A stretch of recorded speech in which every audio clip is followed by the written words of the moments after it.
Hello mga kabayan! For today's video, I will show you my night routine before sleep. Ayusin ko muna yung buhok ko. Tinanggal ko na yung tali. Medyo nahirapan pa nga akong dyan. Diba? Parang binagyo lang. Tapos pose. Pak! Ganun. Isa pa.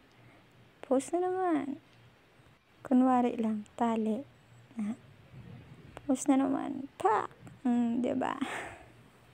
Ang haba na kasi ng buko. Pose naman. Pak! Diba? Ganun. Tapusin mo na yan eh. Tali ka na. Kasi magro-routine pa tayo. 12:00 na.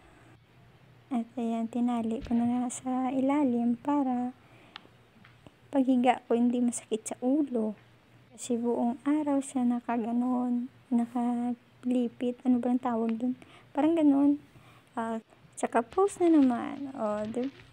Ang ginagamit ko pala ay Herbalife.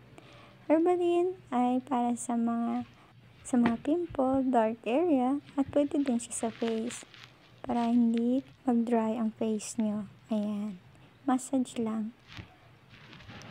Lagyan mo ang buong mukha. Pwede din siya sa leeg. Dark spot, ganun.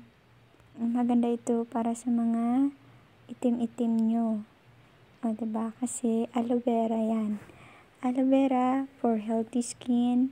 Ganun. Bawal siya sa mga bata sa mga may edad na.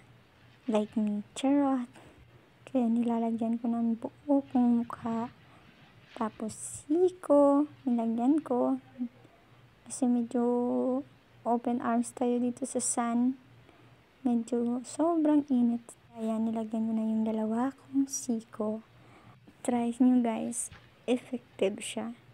Kasi nagbabalat siya after 2 days. Ganun. Nagbabalat siya. Petroleum jelly for lip balm. Ginagawa ko siyang lip balm. Kasi yung lips ko nagda-dry at nagkasugat-sugat. Kaya always ko nilalagyan yan simula nung dumating ako dito. Pero effective siya. Sobrang init kaya dito sa Saudi. Kaya yan. Tapos na. Salamat. Hi. Good night. Bye-bye.